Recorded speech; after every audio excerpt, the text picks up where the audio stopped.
Good morning, everyone. Welcome. We have the pleasure to have Ruvi Ziegler with us today.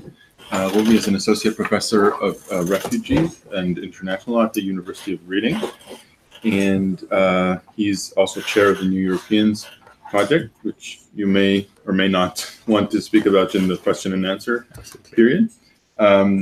He's also a graduate of this law school, we're very proud to say. All right. And a good friend, and we're very, very happy to have him here. Thanks for coming and joining us today. Absolutely. Thanks very much, Itamar, and thanks everyone for being here, and after probably a sleepless night for some people at least, and perhaps not the best night either.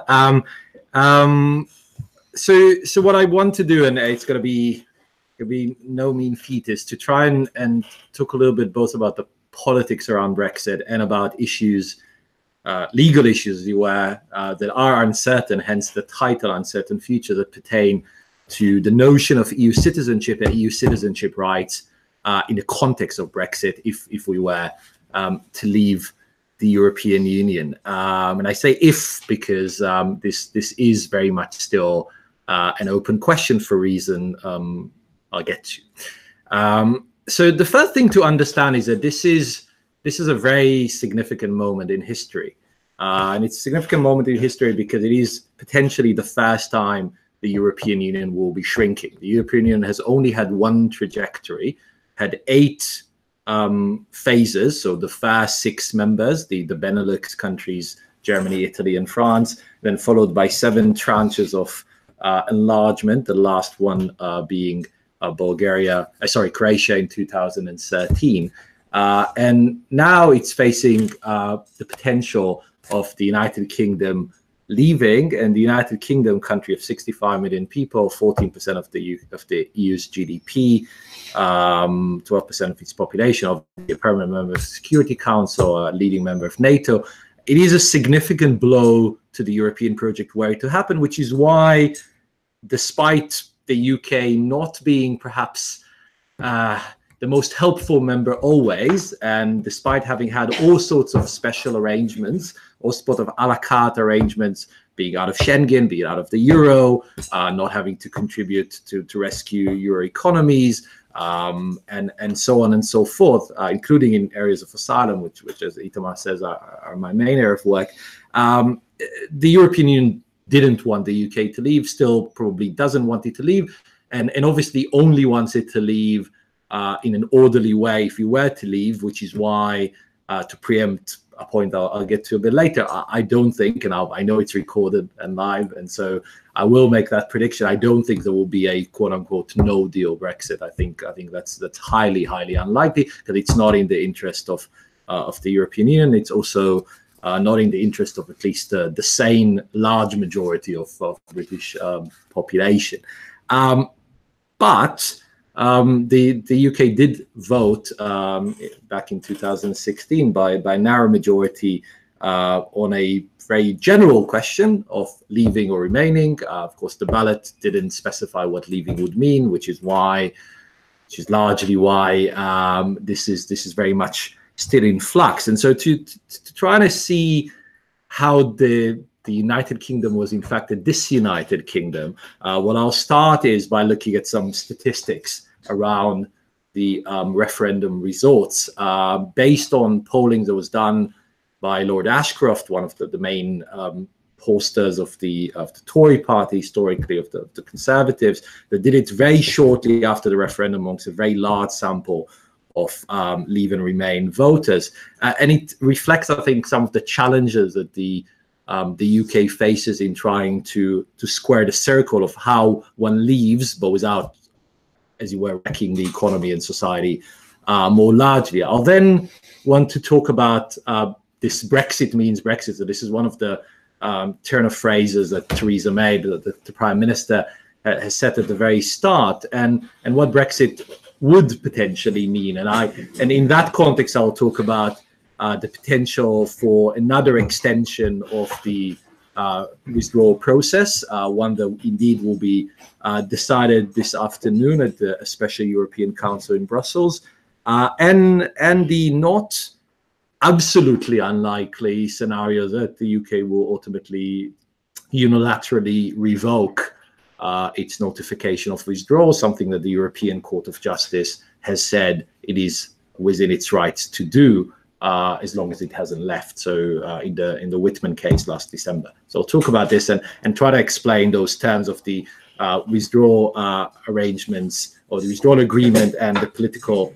declaration. Then, as I said, finally, I'll talk about citizenship rights, citizens' rights, and the challenges if we were to Brexit, of the loss of citizenship rights for UK citizens, be it those who already live elsewhere in the European Union, or those who haven't yet exercised the right to free movement, and the challenges posed for EU27 citizens, so those citizens of other EU member states who individually remain EU citizens irrespective of the outcome of the negotiation, but will potentially, at some point, if the UK were to leave, no longer live in an EU member state. They will be living in a third country. It's as if they have moved here to Israel or to the United States, but of course that's not what they've done. They came to live in a country which was an EU member state, and so that poses very specific challenges, which I'll try to address. So the first, I think, area I want to explore is how the nation was divided. And of course, with the benefit of hindsight, there's a lot to be said about the way the referendum was run, in terms of the qualifications for that referendum. So some issues that I've worked on extensively relate to the franchise, so who got to vote in that referendum. EU27 citizens, by and large, could not vote, except if they were Maltese or Cypriots, which means that they are also citizens of the Commonwealth, or if they're Irish citizens, but the rest of EU citizens, the UK couldn't vote. Similarly, Brits living abroad long-term, over 15 years, were excluded from the franchise. There was a big debate about 16 and 17-year-olds. So there are all sorts of issues around the franchise. But actually, one of the things that this table reveals is that the other big challenge in the referendum was the fact that there was no requirement for a majority in each of the 4 nations of the United Kingdom. And the United Kingdom is not a federal state, but it's also not a unitary state. Since the Blair government, since the late 1990s, 3 of the regions of the United Kingdom have a certain form of autonomy, a certain form of legislative power branches. The Scottish Parliament, the Welsh Assembly, and the Northern Irish Assembly, albeit the last one hasn't been in session for over a year. And two of the 4 nations of the United Kingdom voted to remain in the referendum. Scotland by a very large majority.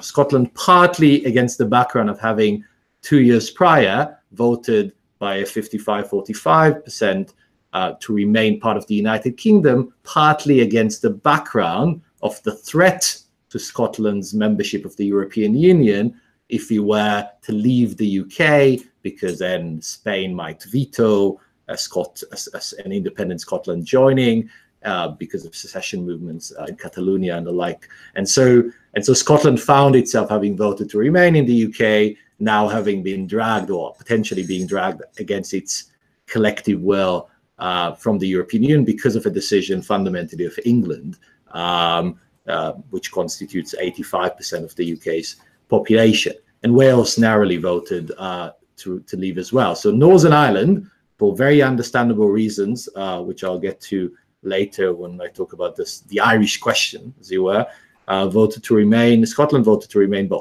overall, the United Kingdom voted to leave. And this poses a serious question for the health of the Union, as you were, the Union of the United Kingdom, but also poses specific challenges for how Brexit might get resolved if it were to be resolved. The second, and so this is a very reflective map of the divisions by counties across the United Kingdom, and of course you see every single county in Scotland. It's not just at Scotland overall, but every single county in Scotland voted to remain. Most of Northern Ireland voted to remain. But in England, most counties, 2/3 roughly, voted to leave. And the big division was in England, the so-called somewheres versus anywheres David Goodhart distinction was between the so-called cathedral cities and university towns and the rest. So ultimately, this is a very reflective table. I know it's very hard to read for here, but I'll just sketch out what it says in short. One of the questions, as I said earlier, that may arise is the potential for the UK to stop the process of leaving by just serving a notice that he no longer wants to leave, called revocation, so revocation of the Article 50 process. And there was a petition that started just before the previous deadline for the UK's potential departure, before the 29th of March, calling on the UK to do that immediately, without another referendum, etc. And that petition, so the UK has a system where Parliament has a public petitions process where if a certain number of people sign that petition, the government has to respond to it. 10,000 have to sign for the government to respond. 100,000 have to sign for the government to have to, for Parliament to have a debate on it. This petition got over 6 million votes. It's the largest ever number by a huge margin, but it doesn't divide equally across the country, of course, as the referendum didn't as well. And so cathedral cities and university towns and certain areas of London, so Bristol, Cambridge, Brighton, Oxford, Northwest London, South London, have nearly 40% of their electorate, 40% of the electorate voting on a petition online to revoke Article 50, which is an astonishing number. But then the other side of the table, so the lowest ranking constituency in the UK, fundamentally mostly in the Midlands, in the Northeast, you get 3% or 4%. And this reveals that the country is still very much a divided country on this ground. The other substantive division in the referendum, one that I hasten to say isn't the case in all democracies or all Western democracies, is that there was a very clear alignment between age and the propensity to vote to leave or remain. So fundamentally, of course, as a generalization, because there was a substantive number of people who voted to remain also amongst the over 65, but fundamentally, the younger you were, the more likely you were to vote to remain in the European Union. And 16 and 17-year-olds, then 16 and 17-year-olds are now, of course, 9. If you were 16 then, you would be 19 now. 3 years have passed.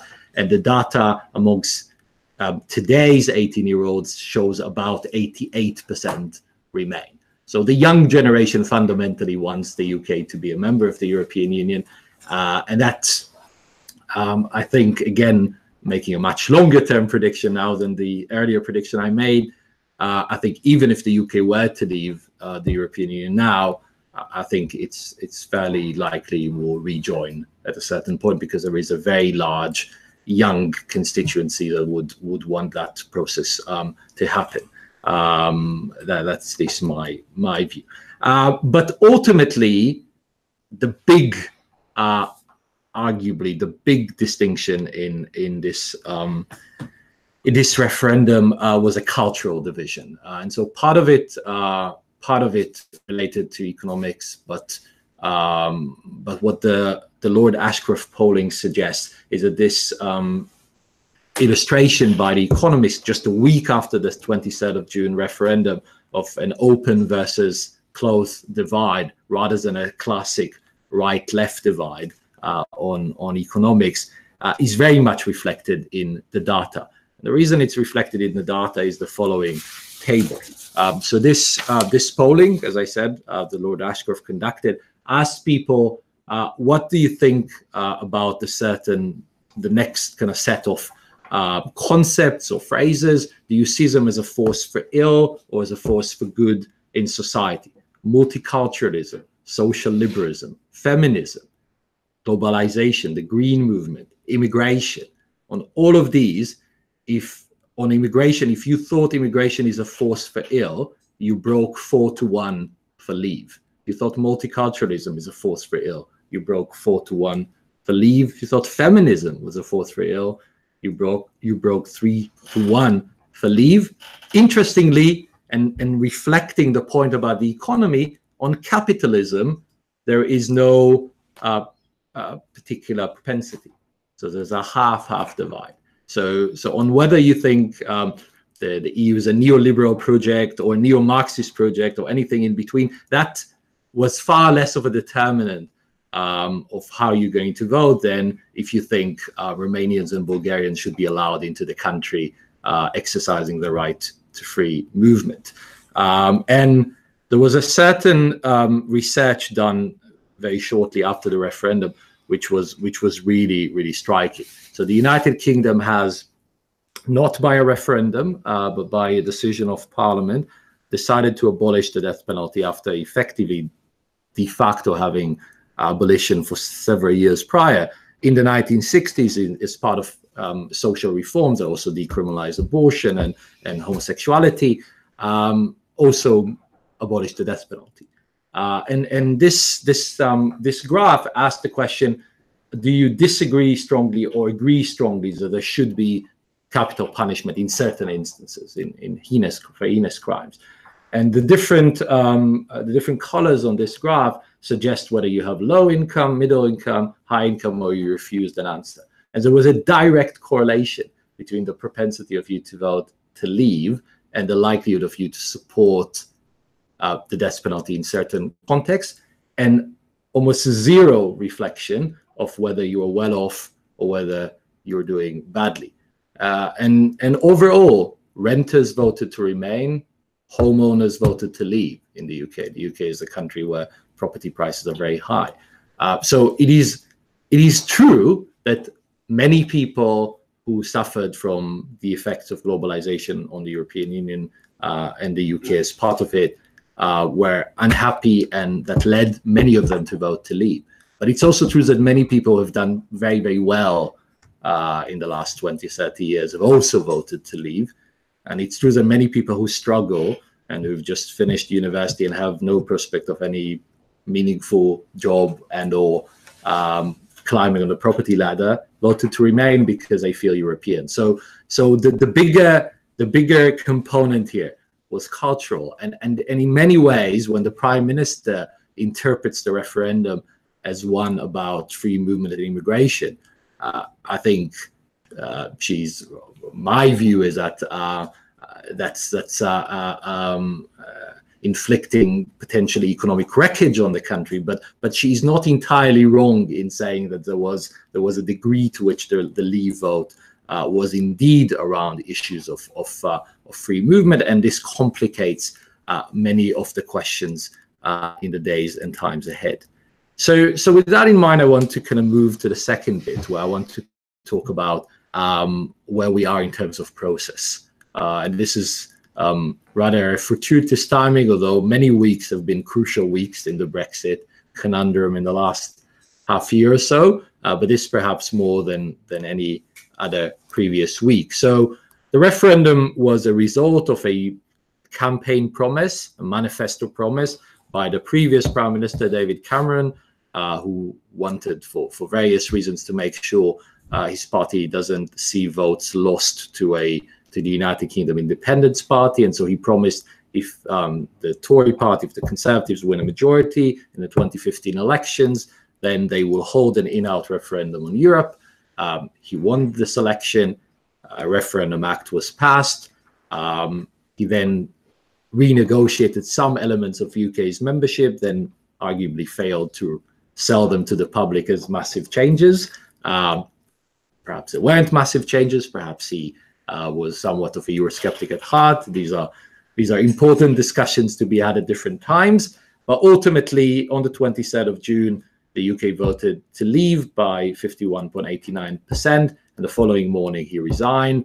And several weeks later, was in an internal contest in the Conservative Party. Theresa May, formerly Home Secretary, and formerly, at least in principle, a supporter of remaining in the European Union, became Prime Minister.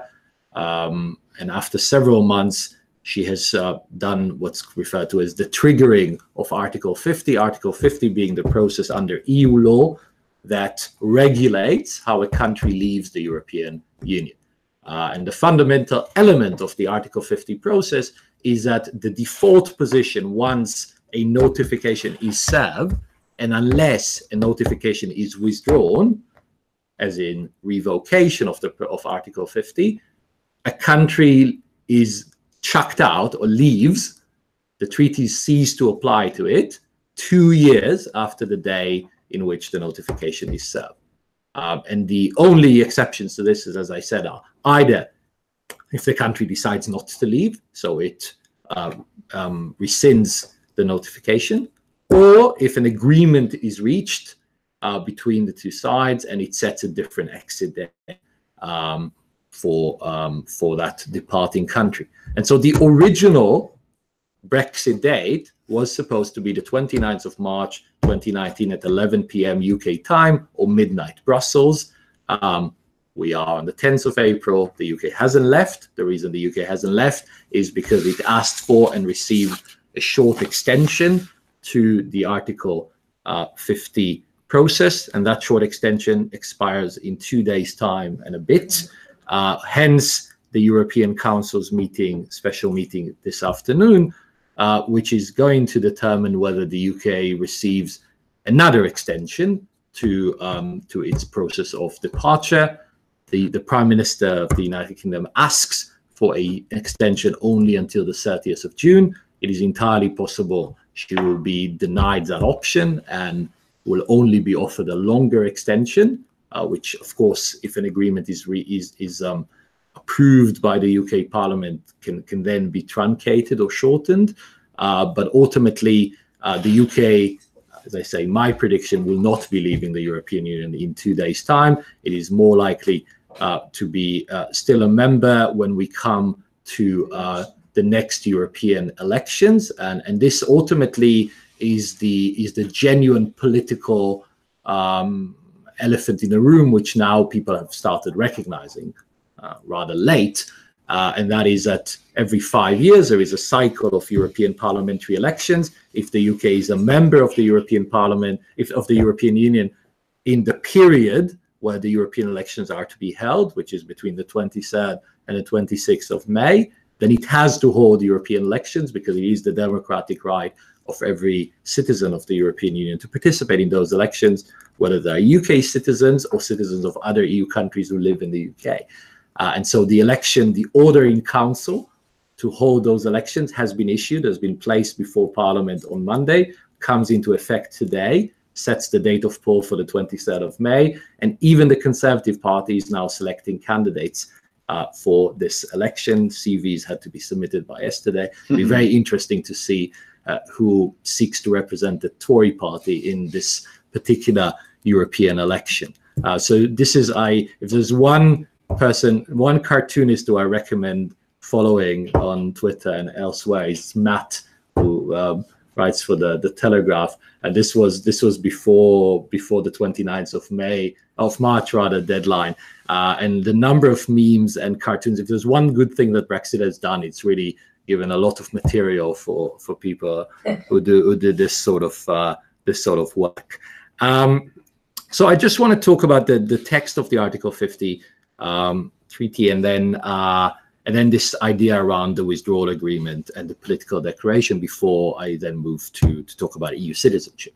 So I've already said that Article 53 said that the treaties shall cease to apply to a state from the date of entry into force of the withdrawal agreement, if there is one, or failing that 2 years out after notification. And this is unless the European Council, in agreement with the member state concerned, unanimously decides to extend this period. Now, this is significant. It's significant because it means that, unlike some areas of work of the European Union where it works by qualified majority voting, in this particular area, there is a requirement of unanimity. So all countries have to agree. So the power of Estonia or Malta equals the power of, legally, equals the power of France or Germany to potentially deny the UK an extension. I mean, we all know politics works somewhat differently, which is why Theresa May spent yesterday jumping between Berlin and Paris and discussing with Merkel and Macron, respectively, how they're not going to obstruct any form of an extension request tonight at the European Council.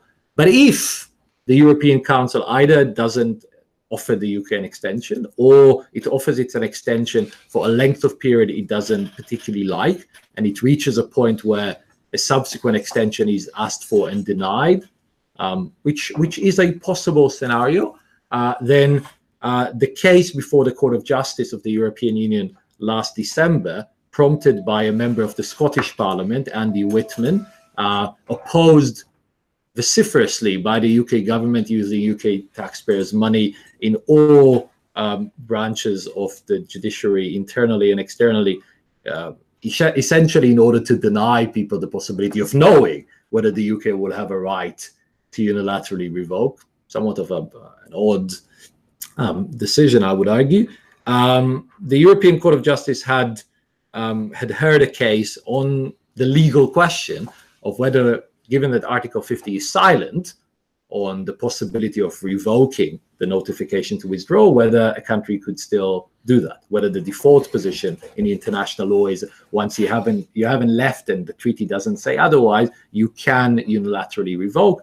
And the bottom line of that case was that, subject to doing it in good faith, doing it unequivocally, doing it unconditionally, the UK will be able, as long as it's still a member, to unilaterally revoke the notification. This, of course, creates a slightly different set of power dynamics, because if the UK were not able to unilaterally revoke the notification, and given that UK government's policy is not to leave the UK without a deal, then of course the power of the European Union would be much, much stronger than it is already.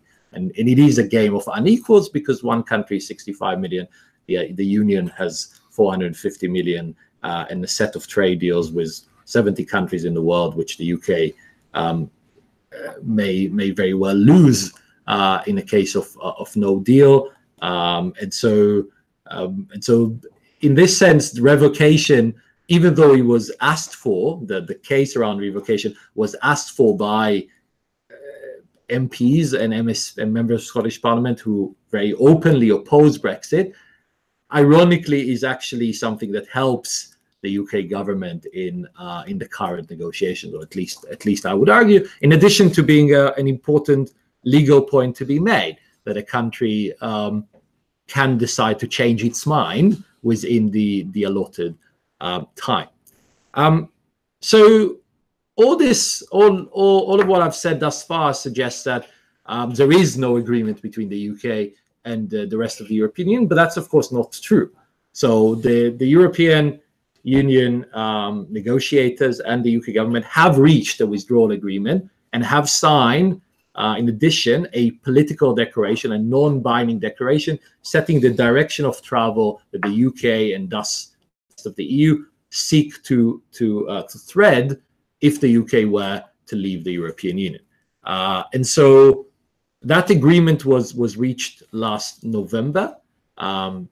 And since then, there were some tweaks to some additional documents, but the fundamentals of that agreement haven't changed. That agreement deals with three issues that the EU has said have to be dealt with when you are effectively divorcing. So you have to set your debts, so financial settlements of the outstanding obligations. You have to sort out what happens in Ireland, because the Republic of Ireland remains a member state of the European Union, and the north of Ireland is part of the United Kingdom, which is the departing state.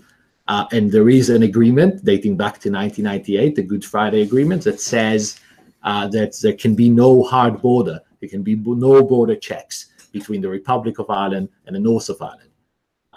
And so that has to be settled. So I'll just demonstrate this on this map, right? So this creates a specific challenge in the future direction of the UK's arrangements with the European Union, because the current position, which is the one on the left, is that both the United Kingdom, here in blue, the Republic of Ireland, here in grey, and the rest of the EU, projected here in kind of ochre or something, are all part of one customs union.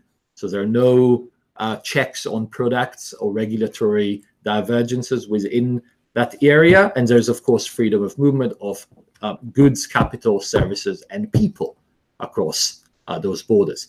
And there are ultimately only two other options on the table. One is that there is a border effectively in the Irish Sea, that is at Northern Ireland, in order to avoid a hard border between the UK and the Republic of Ireland, so between the north of Ireland and the rest of Ireland, that Northern Ireland will effectively remain part of the European Union single market and customs union, but the rest of the UK, so Great Britain, will leave it. But that means there will have to be checks on goods coming from Belfast to London in order to avoid checks on goods coming from Belfast to Dublin. This is something the Conservative Party strongly opposes. This was the main reason why the withdrawal agreement that was reached was opposed by about half of the Conservative Party. The other alternative is for the United Kingdom as a whole to remain as one unit, but then that does mean some checks on that border, and that's unacceptable to the European Union, and so it leads to something that in the withdrawal agreement that sets as a default position a situation where Northern Ireland effectively remains in the European Union single market and customs union. This is something that led, as I said, to the agreement being rejected. So that's the Irish question. The third element of the withdrawal agreement is citizens' rights, and citizens' rights pertains fundamentally to trying to sort out what happens if the UK leaves the European Union and no longer maintains free movement, no longer remains part of the European internal market or single market. What happens to those citizens who have already exercised the right to free movement and are living in the UK as citizens of other EU countries, or vice versa, are UK citizens living elsewhere in the EU? So I'll come to that in a few minutes. But the withdrawal agreement, as I already intimated, was rejected 3 times by the UK Parliament in smaller majorities each time, because the pressure cooker has been further cooking. But ultimately, it hasn't passed, and the Prime Minister has acknowledged this. And it hasn't passed, and as a result, given that it's the only withdrawal agreement at play, the only option for an orderly exit, one other possibility that remains is for that withdrawal agreement to be put to a public vote, to be put to a confirmatory referendum, as it's now referred to, where because Parliament is deadlocked on this issue, the public will either accept leaving on those terms or will opt to remain, or there may be another option on the ballot. This currently still doesn't have a majority in Parliament, but next weeks and months will reveal whether there's a shift in that area. The other element, if the UK were to leave with the withdrawal agreement, that is at play is the way in which the UK sees its relations going forward with the European Union. And the reason the issues around citizens' rights, which I'll come to, are so important is actually not because of the withdrawal agreement, which is fine, but because of the political declaration, which ultimately says, and I'll show you the quote in a few minutes, ultimately says the UK no longer wants freedom of movement. And because the UK no longer wants freedom of movement of citizens of the EU between EU member states, which is a fundamental feature of the EU internal single market, the European Union says the following.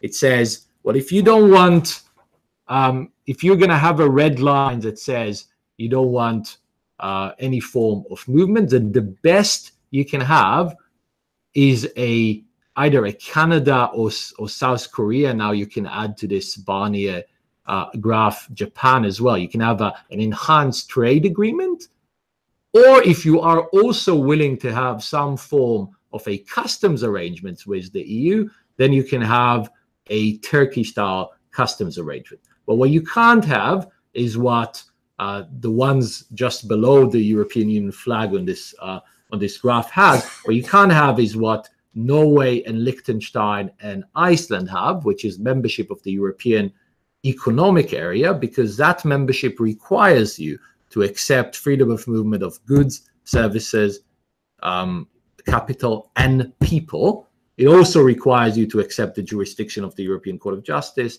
and to accept some financial contributions to the European budget. And even if you were to try and do what Switzerland has done, which is to have a set of bespoke arrangements in hundreds of areas of law, even then, Switzerland accepts freedom of movement of people. And Switzerland also, quite ironically, is part of the Schengen borderless area, which the UK actually has an opt-out of. So the UK political declaration said, well, we want out of freedom of movement. We also want to conduct our own independent trade deals, but we want a very ambitious trade agreement with you. And we ideally would probably want something for services as well, given that 80% of the UK economy is services. This at the moment seems to go nowhere. And this is why those political choices are very difficult to navigate. And the reason all of this matters to EU citizenship, which I now come to, is the following. What the European Union has done in 1992 was to create a status of European citizens, which really transformed the arrangements within what was previously the European Economic Community from arrangements which were not just economic, but were primarily economic and interstate or intergovernmental, to a situation where every individual citizen of one of the member states of the European Union is also a European citizen. So citizenship of the Union hasn't replaced citizenship of the United Kingdom or Germany or Latvia or Malta, etc., but it is an individually held status of every citizen of the Union, and it carries rights with it that are applicable and can be claimed, are claimable anywhere within the territory of the European Union, and some of them actually elsewhere as well. So if you've got a citizen of Latvia and they get caught for some drug-related offense in a not yet decriminalized marijuana Israel, then you and Latvia doesn't have representation in Israel, then you can go to any embassy of any of the EU member states, and they are treaty bound to give you consular assistance, because the assumption is that a citizen of the EU anywhere is entitled to some form of European protection. But of course, most of the rights that are exercised within the EU. And within the EU, there is a fundamental principle of non-discrimination once you have exercised freedom of movement. So if you're Spanish and you move to get a job in the Netherlands and you work there, then you're entitled to national treatment. So you have to be treated as if you were Dutch, and you have also political rights in the Netherlands to vote and be elected in all municipal elections in the Netherlands, and also to vote for the European Parliament in the Netherlands seats. So all of these create a very significant status for European citizens that is triggered by freedom of movement. One anecdote on this, by the way, is that the UK, because of that autonomy arrangement that I described at the start, areas around education are devolved to the regions of the United Kingdom. And so Scotland can set its own tuition fees. And so in Scotland, there are no tuition fees for universities for residents of Scotland. But there are for people coming from elsewhere in the UK. So if you come from Oxford and you want to study in Edinburgh, you have to pay tuition fee. If you're originally you're a resident of Edinburgh and you go to university in Edinburgh, you don't. But if you're a resident of Maastricht and you want to study in Edinburgh, then you also will not pay tuition fee. And the reason is that you cannot discriminate a citizen of the European Union exercising EU treaty rights moving to another EU member state. So it's a very, very significant principle of the Union. And that citizenship the Court of Justice said in the Chen case that union citizenship is destined to be the fundamental status of nationals of the member state. Now, part of the problem with this is that, as we see right now, if you take away the right of a single European citizen to be a European citizen, that is actually subject to European Union law, according to the Rotman case. So because it affects their citizenship rights as individuals. But we are potentially now seeing a process by which over 60 million UK citizens who don't hold also another EU citizenship are bound to lose all of their EU citizenship rights if the UK leaves the European Union. And so this takes me to what the withdrawal agreement does or doesn't do in this respect, and the effect on citizenship rights more broadly. So the withdrawal agreement only covers those who, by the time the UK leaves, plus a transition period, which at the moment is set to end at the end of 2020, only those who have exercised treaty rights and moved elsewhere in the European Union. So those EU27 citizens who are currently in the UK and UK citizens who are elsewhere in the European Union, and their family members, by the way, very broadly defined and very liberally defined in a way that, for instance, includes same-sex couples. So across the whole of the European Union, because of the Coleman case last year. What it doesn't cover is those who haven't done that, who haven't exercised EU treaty rights. But even in respect of those who have, right, so Brits abroad in the EU are mostly in Spain, Ireland, France, Germany, and smaller numbers elsewhere, but over 1 million Brits living elsewhere in the EU, and over 3.5 million EU27 citizens. So there's a breakdown on this table, but the important graph is EU27 citizens, over 3.5 million who live in the UK. Those are covered by the withdrawal agreement. But even the withdrawal agreement doesn't guarantee a UK citizen who lives, say, in Germany, but wants to now move to the Netherlands, the right to free movement after Brexit. And fundamentally, which is the treaty rights of every citizen to move and reside freely within the territory of the member states. And the reason for this is that the UK, in the political declaration, has decided that the principle of free movement of persons between the Union and the UK will no longer apply. And so the European Union said, well, we're going to protect the rights of UK citizens who have made a life choice and now live in Germany or the Netherlands or wherever as they are now. But future-oriented, if you no longer want freedom of movement, you no longer want Romanians to come to the UK, then UK citizens will not enjoy that EU citizenship rights between EU member states. And this is, of course, very damaging and damning for many UK citizens. Many of them have cross-border businesses, etc. So that is already a damaging potential effect for them. The other interesting thing, and this is the graph on this slide, is that the UK, of course, hasn't left yet and potentially won't leave. But the Brexit effect has already been felt. And so this graph suggests the net migration to the UK of people from different areas in the world. And you see there was a steady incline leading to a net migration of over 150,000 people a year in the year leading to the Brexit referendum, of people from elsewhere in the EU. That is, more people coming in from the rest of the EU into the UK in 1 year than leaving. Since that referendum, there's been a sharp decline, reflected, for instance, in a drop of 98% in application of nurses from elsewhere in the EU to come and work in the National Health Service in the UK. And that is because of a basic uncertainty as to what their future holds if the UK leaves with, indeed, or without a deal. And this is where I'm coming to now to end.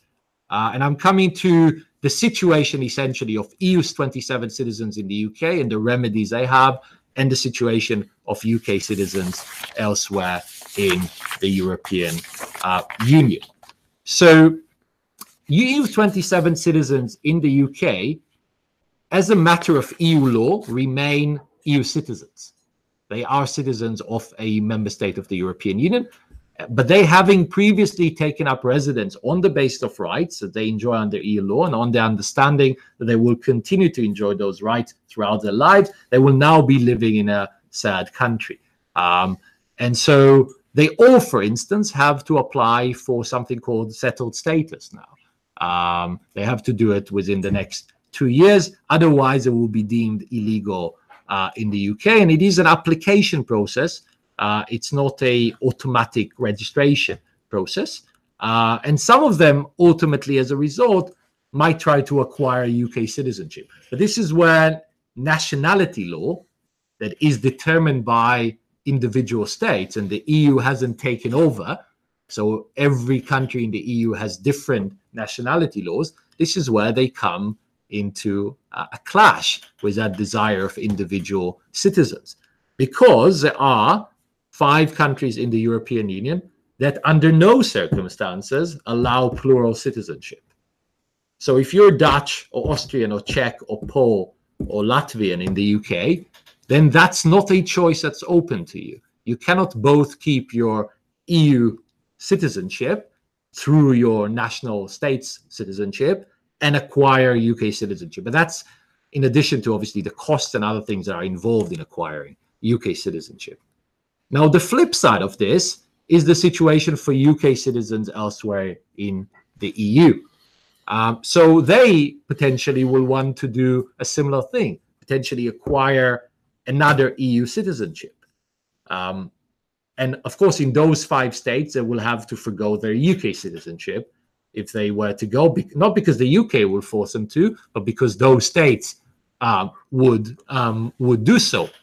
Nevertheless, the graph suggests that the number of people, UK citizens, becoming citizens of other EU countries has risen exponentially, and this is a graph going to 2017. So 2018, the numbers were much, much higher. But just look at the numbers in Germany. So in 2014, 2015, around 500 people, 500 UK citizens tried to become German. In 2017, 7,500, right? And the numbers are, for Ireland and other countries are also growing. So this is one remedy that they have. They might try to acquire another EU citizenship, but that's difficult. And different countries have pretty taxing requirements. The second is, given that they will now be third country nationals in the EU jargon, so there will be no longer EU citizens, there might be an attempt to extend to them some of the rights that are guaranteed to third country nationals under the long-term residence directive. There are all sorts of rights that you acquire after 5 years of residence. So that might extend to some UK citizens. That will be a decision for the European Union that hasn't yet been made. And there might be more innovative legal solutions, which are a result of this very unprecedented situation we find ourselves in. And this is the point I intimated earlier. If a single individual European Union citizen loses their national citizenship and as a result their European Union citizenship, this is subject to EU law proportionality test under the Rothman case because it has an effect on their individual rights. Here we stand potentially to see over 60 million people losing their EU citizenship rights, including people who have exercised freedom of movement rights and live elsewhere in the EU. And there is supposedly no legal remedy. And so there is a significant question, a significant EU law, and I would argue human rights question, on whether there can be a distinction made between the retention by individuals of their individual EU citizenship, that is a natural born citizenship for somebody who was born after 1992. So anyone born after 1992 was born an EU citizen.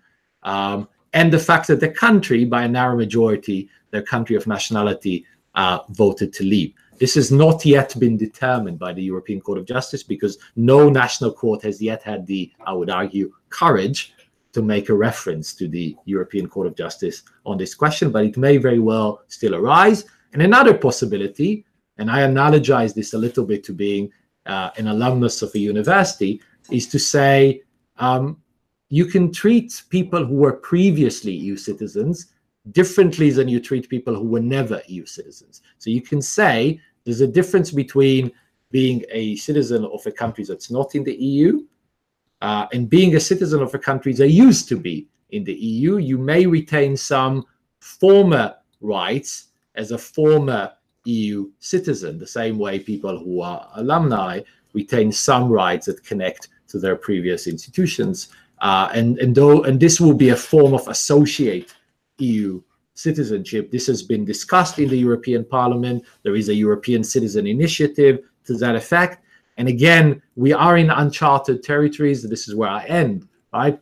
No country has ever left the European Union. Certainly, no country has ever thought to effectively strip away citizenship rights from over 60 million of its citizens. The European Union is facing here a challenge for its own identity as well, and the way in which it will respond to it, if the UK were to leave, will be, I think, very significant to whether this project is really fundamentally also a human rights project and not just an economic and political project.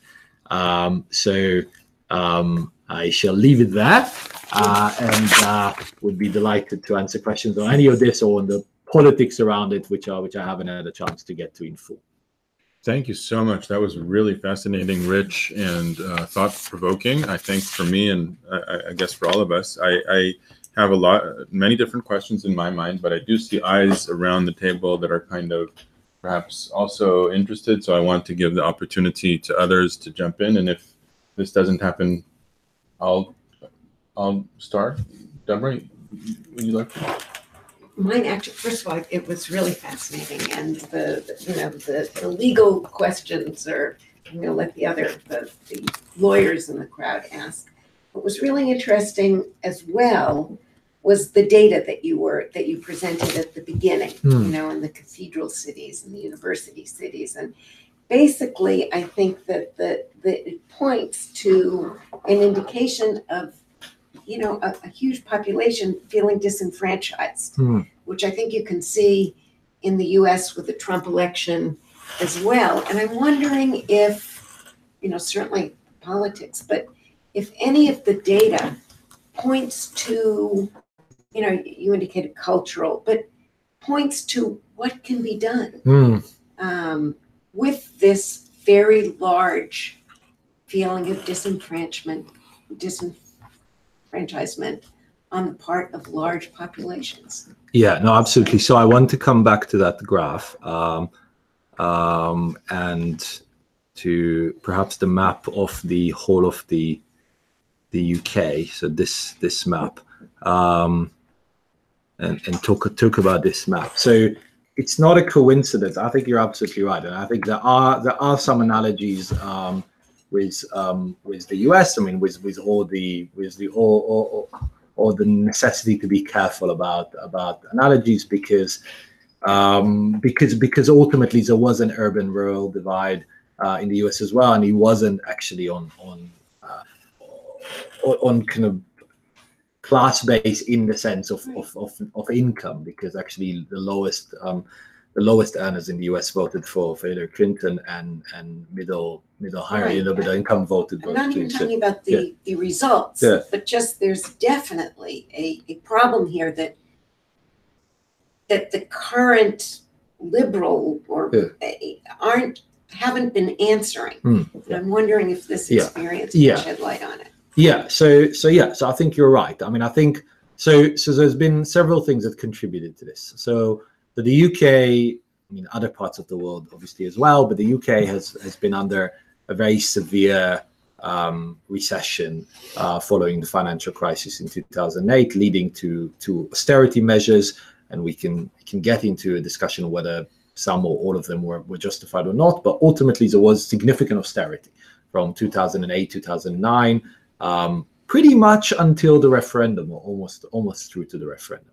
And that austerity meant that public services were cut in areas which simultaneously have seen higher number of people coming in from elsewhere in the EU. So those two things have happened in tandem. Now the reality is that every every citizen of another EU member state coming into the UK on average contributes £2,300 net to the UK GDP. So on the macro level, it is, and the government figures, there's no doubt there is a net contribution of immigration. But on the more localized level, that's not the case. So in the localized level, there were places in the Midlands, in the Northeast and the Northwest, that have seen at the same time more people using what were more and more scarce services around health and education, school places, housing. And the sense was, well, Westminster, that the government, Parliament isn't listening. And so to a large extent, there was a protest vote element to this in those areas. There was a sense that the elite needs to get a kicking. There was also a sense that the elite all supports remaining, which I think is not true. And clearly we see some of the people leading now the Leave campaigns are Eton and Harrow and Westminster graduates, of course Oxford, so but by no means not part of the elite, but that was the perception. And the other thing was there was a projection, or there was a transposition of the reasons for why those regions have a problem to Europe. There was a sense in which the reason why we can't support local economies, including parts of the left, right? There was an argument, well, we can't help our national industries. That's one of, used to be one of Jeremy Corbyn's argument for why he supported leaving many years, arguably still, is because being a member of the EU, we can't support our national industries. So if you want to be really socialist, you have to be outside the European project. I mean, clearly there are countries in the EU that have a much more left-wing government and manage to support the local industries. But so all of these happen together. Now, how does this get resolved? Well, I would say clearly, if the UK will be poorer, it will have less money to invest in those areas, even if it decides to change its overall economic agenda. But it can nevertheless change its economic agenda, right? This is a political decision. It was a political decision to be very, very London-centered. So the country, if you look at net migrations, there's been a massive net migration from other parts of the UK into London, emptying areas in the north of their young people, and because there were no jobs and no jobs created. So all of this happened together, right? So there was a perfect storm in many ways, and honestly, I think it will be very. So I think if we end up remaining, there will of course have to be a very serious discussion as to how areas in the countries that were left behind don't feel disenfranchised. But if we leave, I fear that will not happen. The last point I will make is, I think it's also not entirely coincidental that Scotland voted to remain, Northern Ireland voted to remain, but England voted to leave. I mean, devolution, and that may have been implicit in what I said earlier, the UK is not a federal state. England doesn't have a parliament, right? And it's difficult for England to have a parliament because there is no other federal state that I'm aware of where one of the 4 units is 85% of the population. But it does mean that for somebody living 400 kilometers from London, most of the decisions are made at a level of Westminster that's very far away from them, that they feel very disenfranchised in. They feel their voice is not heard, and they have no interim or intermediary branch of government to hold accountable, which is very different if you live somewhere in Scotland or if you live somewhere in Northern Ireland or in Wales. And so this will have to be factored in as well, how you make England more democratic. And there are some proposals for some regional assemblies, for moving Westminster to sit in different parts of the country at different times. We'll see. Okay, let me. I'll take a question. Sure. Yeah.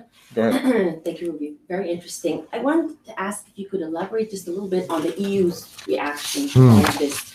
Because as you mentioned, this is a unique case, Article 50 being implemented for the first time, first country to leave the EU. So we expect this to be quite traumatic. And also given the narrow margin that you showed here, I wasn't aware that it was that close. And some Scotland, Northern Ireland being against. So being ununited on this case. Did the EU see this as an internal United Kingdom issue and did it not interfere? Or were there any calls, for example, for a second referendum to rethink the whole issue? Yeah, well, I mean, the EU, I think, is, it's of course difficult to talk about the EU as one cohesive unit because there are different interests. There are different interests within the union. I think so. What I started with was to say I think the EU doesn't have did not want to see the UK leave because, if for no other reason, because it weakens the union. It suggests that a member state might actually leave. It reduces its GDP, it reduces its impact globally. It's bad for the union. I think it may be good for certain members of the union or certain cities in certain members of the union. So, those cities that are now benefiting from the exodus of financial services to Frankfurt, or to, the European Business Authority moving to Paris, or the Medicines Agency moving to Amsterdam, and that. So there are specific places of benefit, but overall the union as a unit, as a political unit, loses out. And so I think the EU did try, I think in earnest, and people will disagree on this, but my view is that it did try to actually give David Cameron in the negotiations prior to the referendum something that it thought was symbolically significant enough so for the UK to be formally not committed to an ever closer union, so not committed to a federalist project at heart, for the UK to have that in writing, in treaty, if we were to vote to remain in that 2016 referendum. And it hoped that that would be enough, that Cameron would be able to sell this to the public. And ultimately, as we know, that wasn't the case. After the referendum, the EU's mood obviously somewhat changed, because now it has conflicting interests. On the one hand, it doesn't want the UK to leave in an inorderly way. And no deal Brexit is not good for it's awful for the UK, but it's also not good for the EU. It creates uncertainty and havoc, not least for 3.5 million citizens of other EU countries who live in the UK, for businesses, for regulatory alignments, etc. But all the same, it doesn't want to give the impression that if you leave the European Union, you might get a better deal than if you remain a member of the European Union. And so the perception, and this goes back to this graph, to the graph around the different options that the UK is facing. So when Michel Barnier, the chief negotiator for the European Union, said back in 2017, we are happy for you to have any of these steps along the pyramid, but you can't create your own bespoke step. That was the logic, right? So you might contest it. You might say normatively, why can't you be more flexible? But the logic was to say, as a member state, you have actually a pretty bespoke arrangement as a full member, because you are not committed to Schengen and to the euro and to the elements of the common European asylum system, etc. But this is on the condition you are actually a fully functioning member, you pay your dues, you operate in C corporation. If you want to now leave, you become a non-member state, we can't give you something that is better. Say you don't have to pay, but you have access to all the services, because then other countries will want to do that as well.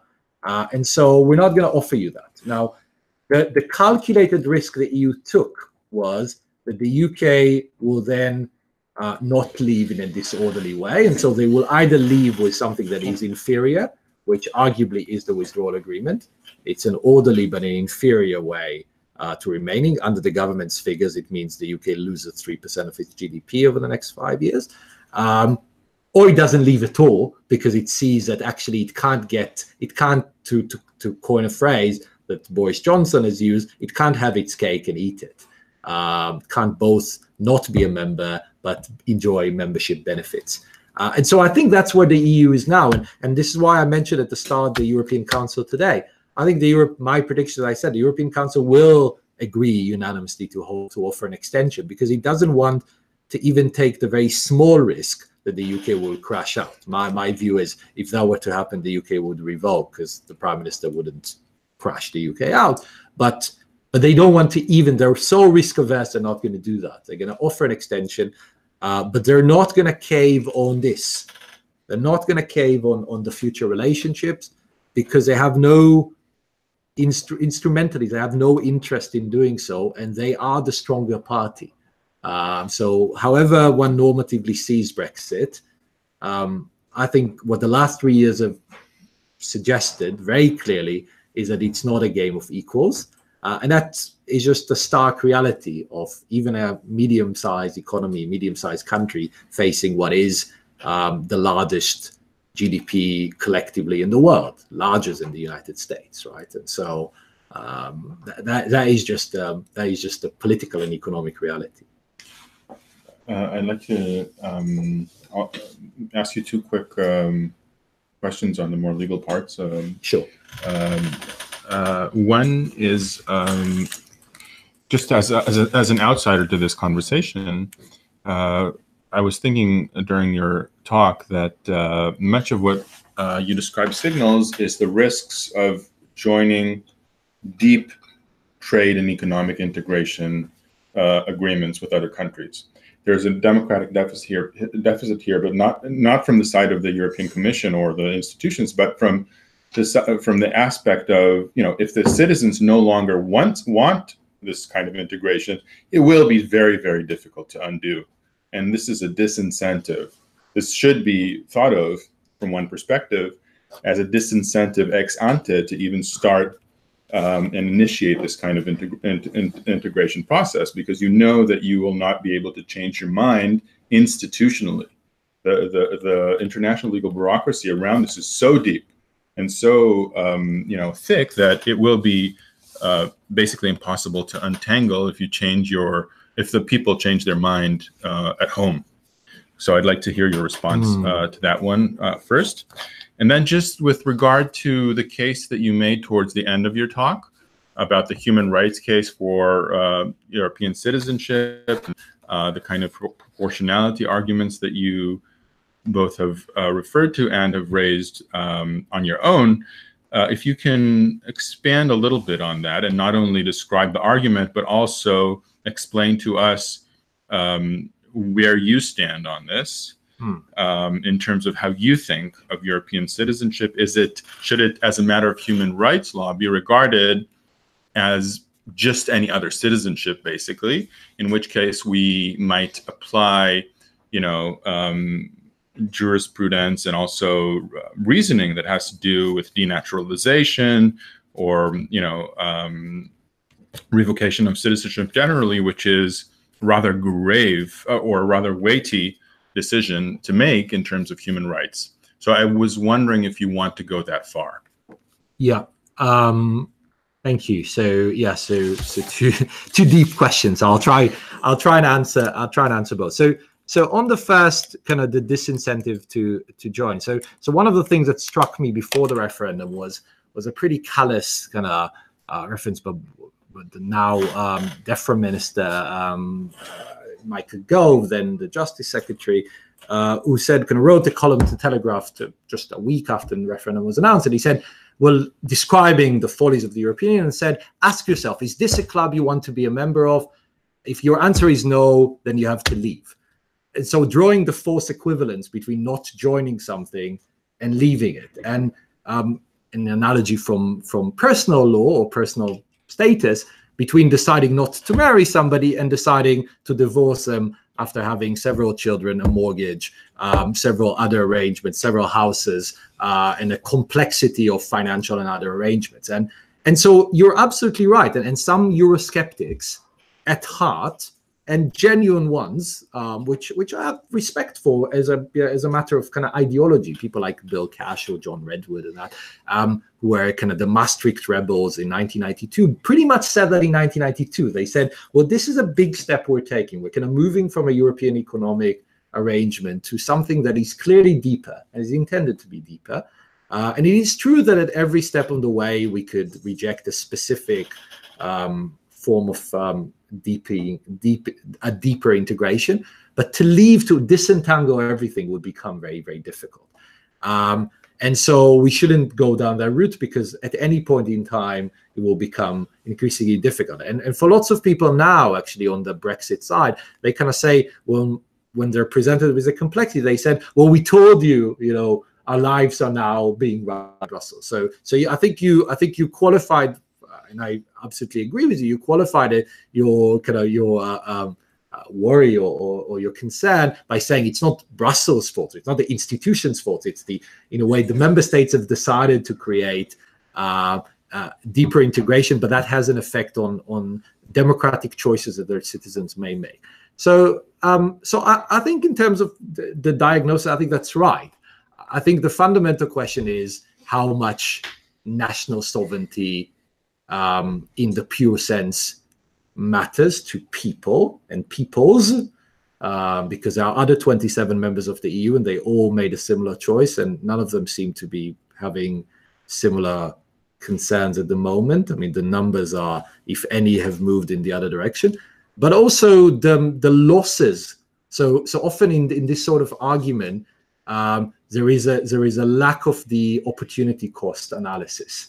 So there are massive sovereignty gains from pooling sovereignty with a union like the European Union, that the UK is a medium-sized 60 million person economy gains by being a member of the EU. So its sovereign effect on decisions that then have an impact globally are arguably much bigger, and the well-being of its own citizens being able to work freely, travel freely, retire freely in 27 other member states is also enhanced. So and if you decide not to go, if you decide not to go down a route of integration, you are giving up on potential benefits future-wise. Now, I would argue every decision to join an institution, every life decision you make to make a serious commitment to work, to family, etc., has risks and has a degree to which it is constraining.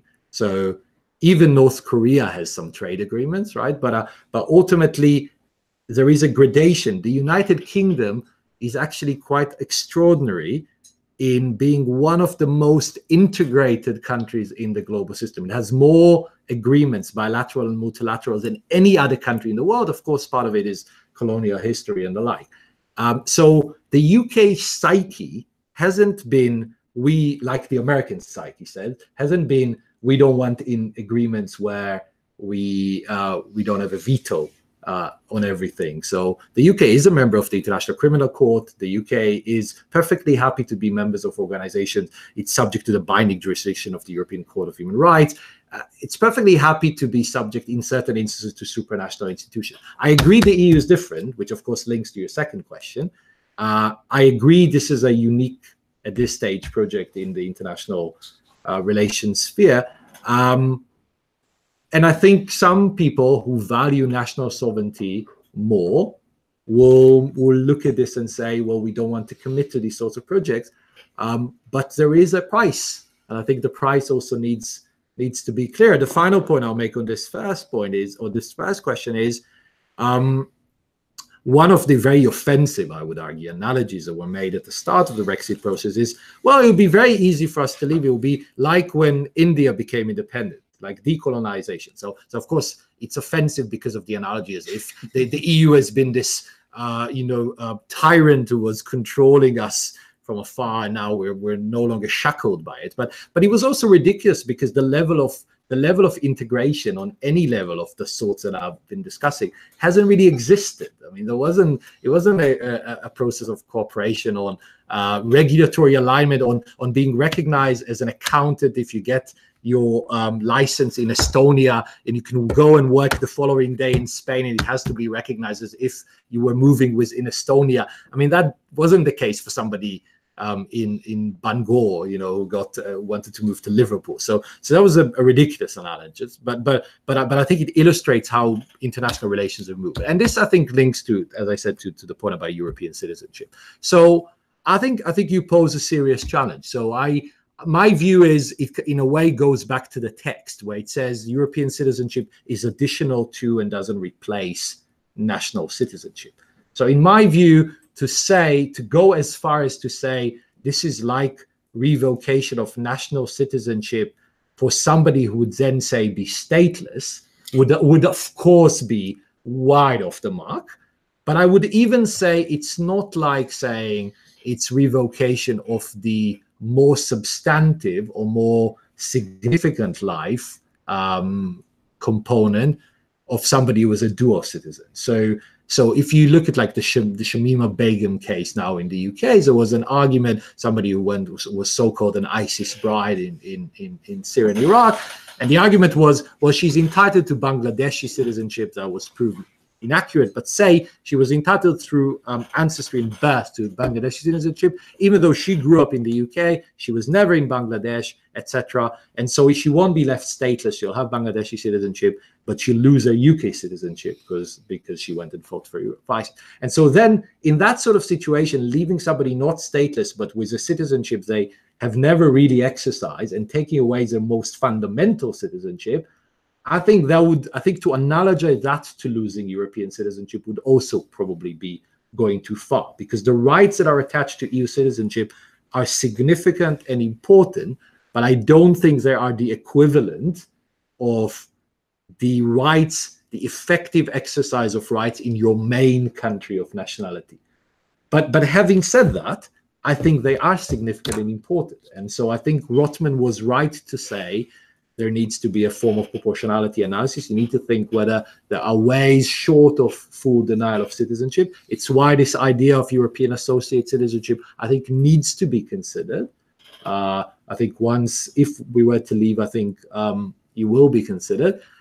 And it may be that citizenship law will evolve to a degree where we would say, well, actually, if the European Union project is really about EU citizenship becoming the fundamental rights of citizenship of the member states, then maybe we should at the very least harmonize standards for nationalization, acquisition, and revocation across all the EU member states, and not lead, for instance, to the situation where somebody who is Dutch in the UK is in an inferior situation to somebody who's Belgian, because the Netherlands won't allow them to keep their EU citizenship, but Belgium would. So maybe the next step will be for the EU to demand of nation states harmonization. I think it will be very difficult politically for the reasons you started with, that that's an even greater, deeper integration. Logically, I think that's necessitated. So if you ask where I stand, I think that's what needs to happen. There needs to be harmonization.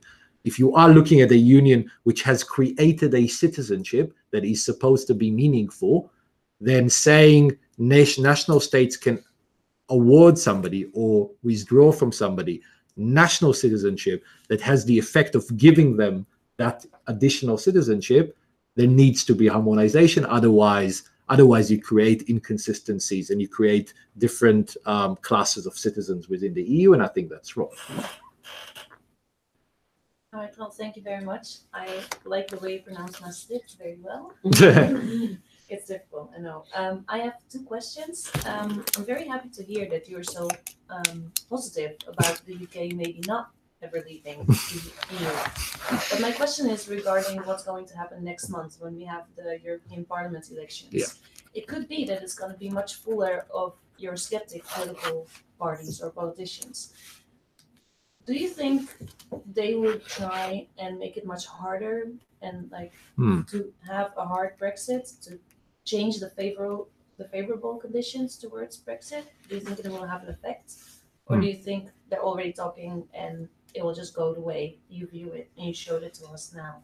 And the second question is, because I'm thinking migration, what was the role of immigration in voting for Brexit? Is the refugee crisis here involved at all? Was it something that was talked about?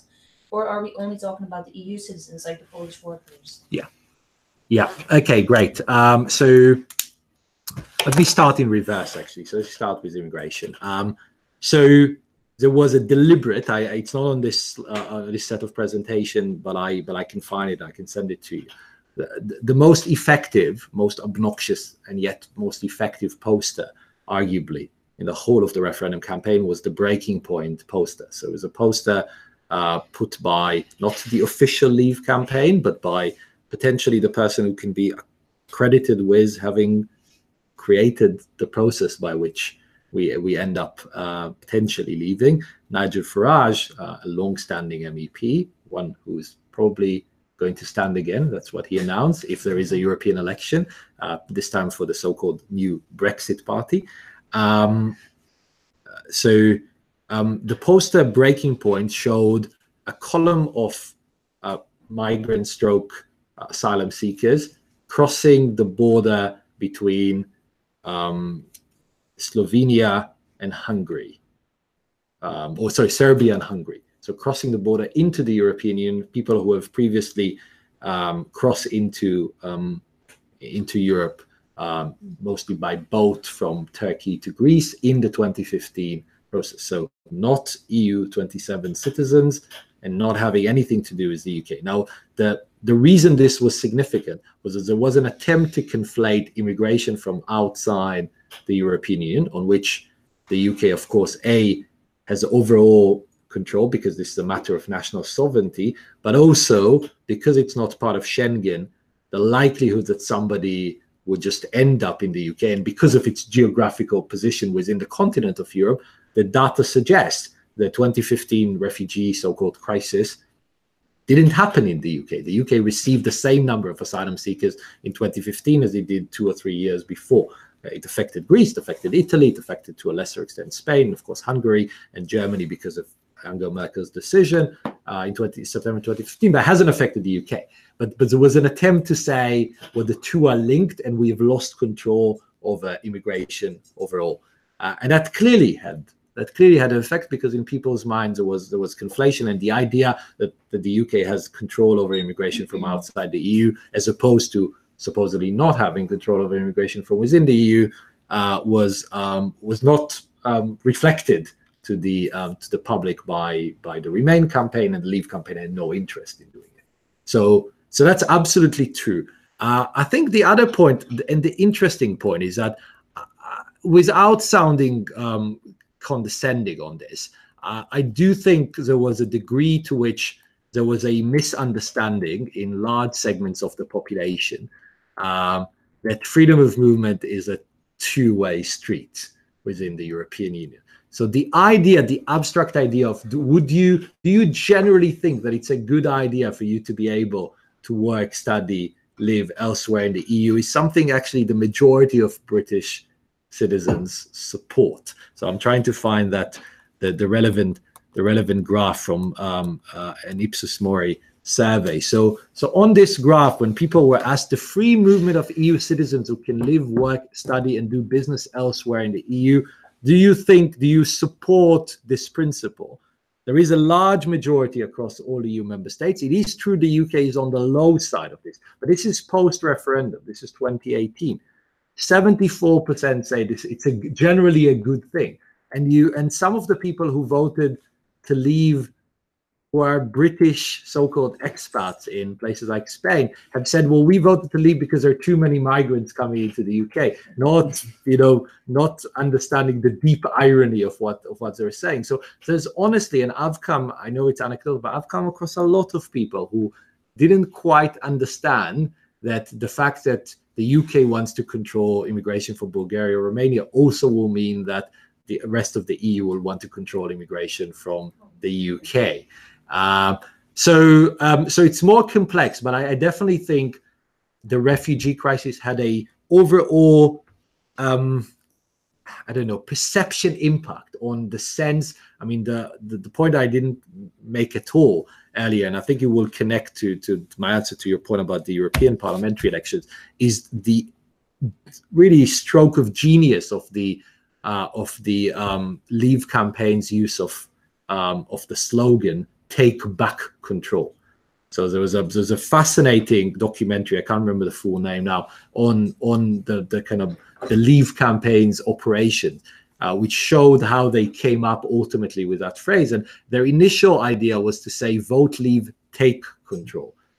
And they've added the word back to suggest to people, we had something in the past and we lost it because we became a member of the EU. And what we want is to stop being disenfranchised, and we want to take back something that we should, as a national sovereign state, have. And it was a sense of control over money and control over borders and control over like that. Make America Great Again. Yes, it's the equivalent of the again phrase, right? It's taking back control. And there was nothing equivalent. The equivalent in Remain side was something like Better Together, but he was very weak and measly. Nice. He was nice, he was friendly, he was positive, and he was ineffective, right? So so that's the stark reality. And the reason this connects to the European parliamentary elections is, I think what has happened, and there's been some writing on this, some of it slightly condescending, some of it I think very good in the New Statement, in Prospect, in other, even in The Economist. The Economist was slightly condescending about this creation of a European identity in the British public. That really didn't, I mean, there was a sense of, there was lack of education in what it means to be a European citizen. Kind of relates to Itamar's question earlier as well.